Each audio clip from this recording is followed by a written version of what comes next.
Nous parlerons dans la deuxième partie de cette émission de nos 5 équipes qualifiées pour ce mondial. Et je vous rappelle nos invités. Il y a Diblo Dibala. Diblo Dibala avec sa belle casquette et ses lunettes. C'est un artiste, bien sûr, de la RDC. À ses côtés, M. Xavier Barré, grand journaliste qui a travaillé à France Football, à l'équipe Magazine, à l'équipe et l'équipe TV également, et puis maintenant qui est ailleurs. Et il y a Bruno Arroyo, qui est donc jeune journaliste guinéen, qui va commenter... Béninois, pardon, chaque fois je dis guinéen, béninois, qui va commenter également l'actualité avec nous. Nous nous adressons aux internautes tout de suite après ça.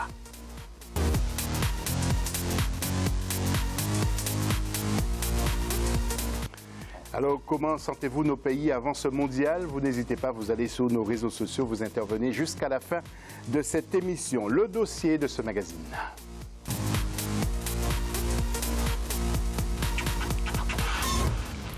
À nos 5 équipes, justement, passées à la loupe avec Ibrahima Dioumaba. La Coupe du monde de football démarrera le 14 juin 2018 en Russie. Toutes les 5 équipes africaines qualifiées avaient pris part chacune à au moins une phase finale. Le Nigeria est la nation la plus capée avec 5 participations en 1994, 1998, 2002, 2010 et 2014, suivi du Maroc et de la Tunisie avec 4 participations chacun. Les Aigles de Carthage y ont pris part en 1978, 1998, 2002 et 2006, alors que les Lions de l'Atlas ont participé à la Coupe du monde en 1970, 1986, 1994 et 1998. Le Sénégal, lui, n'avait disputé qu'une seule phase finale de Coupe du monde, c'était en 2002. La meilleure performance est par contre détenue par les Lions de la Teranga qui avaient atteint les quarts de finale en 2002. À rappeler que le Nigeria s'est qualifié 3 fois au second tour en 1994, 1998 et 2014 sans réussir à franchir le cap des 8e de finale. De même que le Maroc, éliminé à ce stade à la Coupe du monde 1986. Parmi les joueurs africains les plus attendus cette année, il y a l'Égyptien Mohamed Salah, le Sénégalais Sadio Mané et les Nigérians John Obi Mikel et Victor Moses. Et si nous faisions encore un petit débat au cours de la deuxième partie de cette émission, mais ce sera après ça.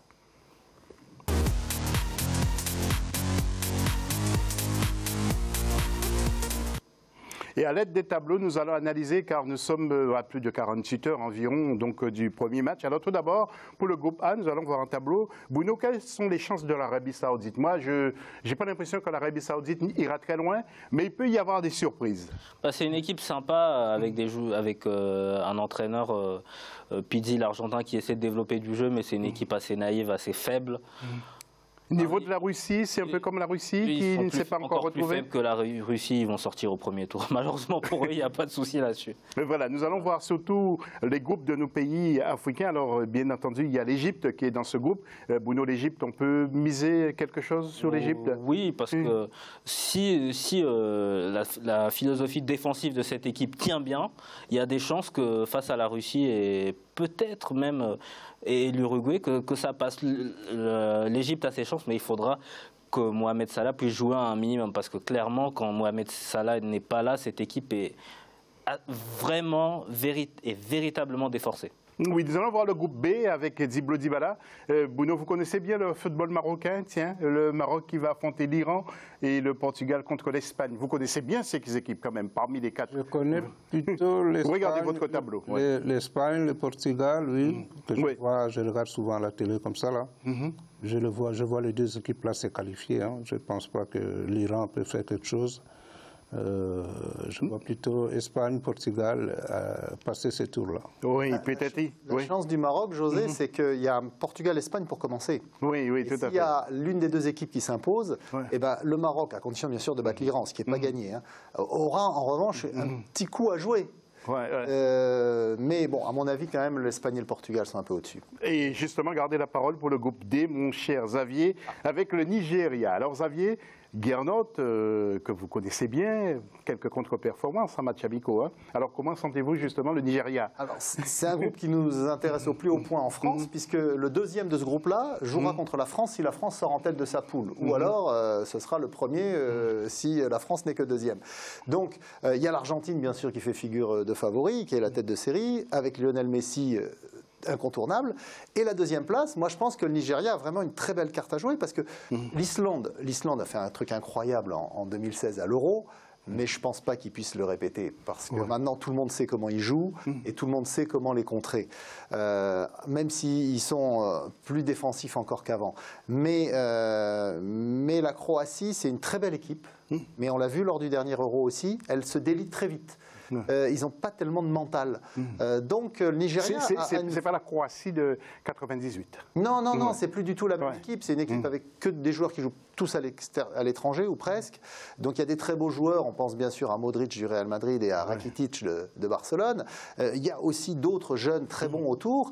Mais c'est une équipe qui peut faire très bien et qui peut s'effondrer. Oui, on verra. Je pense que le Nigeria, même si Gernot Rohr effectivement maîtrise pas totalement la situation, il y a des résultats un peu mitigés ces derniers temps. Le Nigeria a une belle carte à jouer. Oui. Semble-t-il, Bruno a parié sur le groupe G avec la Tunisie. Vous avez misé une pièce sur la Tunisie, Bruno? Ah, jamais. Désolé. Alors, pour des raisons évidentes pour ceux qui regardent d'autres chaînes, mais en ce qui concerne la Tunisie, ça va être compliqué. C'est une équipe très joueuse. Avec de jeunes joueurs qui sont révélés pendant les éliminatoires. Mais cette équipe de Nabil Maaloul va être trop courte pour la Belgique et l'Angleterre qui, vraiment, quand elles s'y mettent, sont de vrais rouleaux compresseurs. Et je pense que, ça va être dur. Malheureusement, le tirage est mauvais pour la Tunisie, tout simplement. Oui. Alors maintenant, M. Diblo Dibala, le dernier groupe, c'est le H. Attention, si vous allez chanter au Sénégal, ça va mal se passer. On ne vous laissera pas chanter. Les chances du Sénégal dans ce groupe, monsieur Diblo Dibala. Les Sénégalais ont toujours réservé des surprises comme ça. Vous rappelez-vous la Coupe du Monde en Corée, je crois. Vous avez éliminé la France. 2002. Je pense qu'ils ont leur chance, les Sénégalais, là-bas. Tout à fait. Donc, il y a Colombie, Japon, Pologne. La tête de série, c'est la Pologne. Mais je pense que c'est la Colombie l'équipe la plus forte de Oui, tout à fait. Et le Sénégal commence par un match contre la Pologne qui, pour moi, est déjà décisif pour une place qualificative. Le Japon est en dessous. Donc je pense que la deuxième place se jouera entre la Pologne et le Sénégal. Le Pologne-Sénégal sera un vrai révélateur de ce que cette équipe, l'équipe des Lions de la Teranga est capable de faire. Oui, tout à fait. Alors messieurs, en plateau, j'ai fait une petite sélection avec la rédaction et pour les principaux joueurs de chaque équipe. Alors nous allons voir tout d'abord le Maroc qui va se baser sans doute sur Mehdi Benassia. Tout d'abord, non, il y a l'Égypte d'abord avec Issam El Hardi, Ahmed Hegazi et puis bien sûr M. Mohamed Salah que nous allons voir dans quelques instants en images, le maître à jouer donc de cette équipe égyptienne. Nous allons enchaîner avec le Maroc et M. Mehdi Benassia, Younes Belanda et Haït Benasser. S'il y a des joueurs qui sont blessés surtout, n'hésitez pas messieurs d'intervenir. Donc le Maroc tout de suite en images avec les trois garçons que je vous ai cités, Younes Belanda que vous voyez et Haït Benasser. Et puis pour le Nigeria, ce sont quasiment les mêmes, hein. John Obi Mikel, Victor Moses, Joel Obi et Alex Irobi. Pour la Tunisie maintenant, Wabi Kazri, qui a de très beaux coups francs parce qu'il est très dangereux lorsqu'il joue à Bordeaux. Vous l'avez vu, à Rennes aussi, il a fait mal. Johan Ben Halouane et puis Ali Ben Mahloul. Et puis pour le Sénégal, bien sûr, après ces images, Idrissa Gueye, Chekou Kouyaté, Khalidou Koulibaly, Sadio Mané, et puis bien sûr, si je l'oubliais, Bouna Oyo va m'engueuler, c'est M. Keita Baldé, bien sûr. Ouais. Ah, mais le Sénégal a de très belles individualités. Il faut maintenant qu'ils forment une vraie équipe. Ouais. C'est vrai que lors des éliminatoires, on a vu que ce n'était pas toujours une équipe bien huilée, bien rodée. Et on va voir si l'enjeu les fait se rendre plus forts, plus solidaires. Il l'avait prouvé en 2002 en accédant jusqu'au quart de finale et ça avait été une vraie surprise. Monsieur Xavier Barré, vous gardez la parole parce qu'on arrive à vous maintenant. Xavier Barré, vous avez sorti ce livre que nous voyons.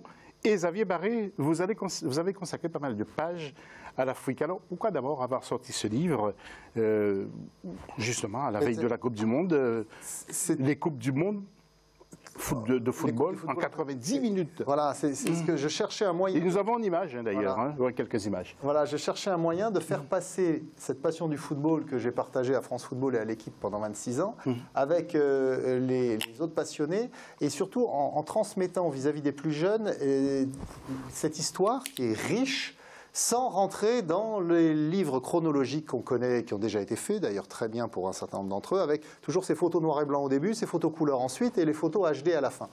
Et donc je me suis dit, mais attends, match de football c'est 90 minutes, cherchons dans l'histoire de la Coupe du Monde à chaque fois une minute qui va représenter quelque chose. Et là vous l'avez résumé, il n'y a pas que les buts, hein. Il y avait la blessure de Pelé. Oui, il y a de belles images. Alors moi ce que j'ai sélectionné, que nous allons revoir, et Xavier, c'est pour ça les autres que j'ai reçu le livre à la rédaction, je l'ai feuilleté, j'ai trouvé ça superbe. Alors Achiron, avec le célèbre Belloumi, vous l'avez mis en image. Ensuite le Cameroun avec, je ne dirais pas le vieux, Roger Milla, 42 ans, qui joue encore. Et c'était à San Francisco, le 28 juin 1994. Brésil-Tchécoslovaquie, à Vina del Mar, avec un hommage que vous avez rendu à Pelé, parce qu'on était gosses tous.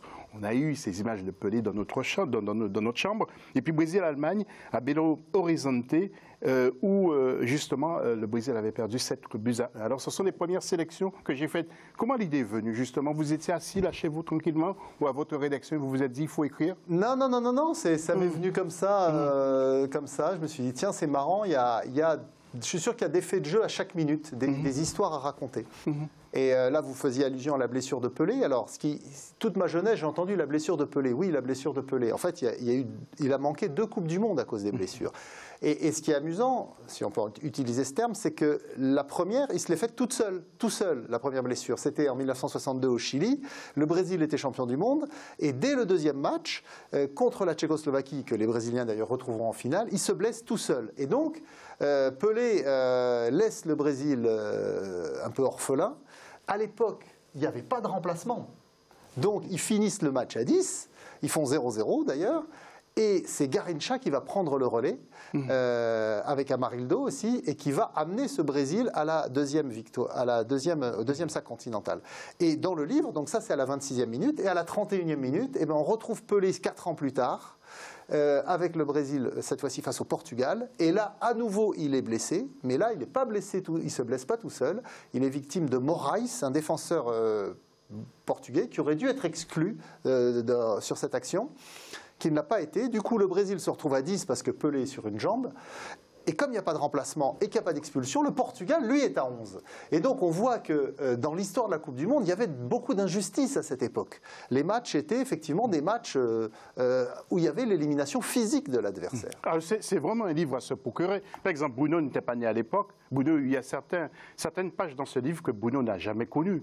Par exemple, l'histoire de Pelé. Non, mais Bruno, vous n'étiez pas encore né, Bruno. Mais en tout cas, c'est un super bouquin. Ce sont les premières analyses que vous faites de ce livre. Il y a avec Eusebio là-bas, non? Et Eusebio, bien sûr, il y a alors Eusebio, il y a son premier but qui est raconté dans l'histoire. Je crois que c'était à la 37e minute de la Coupe du Monde 66, la seule d'ailleurs qu'il a disputée, et c'était le premier de ses 9 buts, parce qu'il en a marqué 9. Et donc je trouvais plus amusant souvent de mettre le premier but d'une série.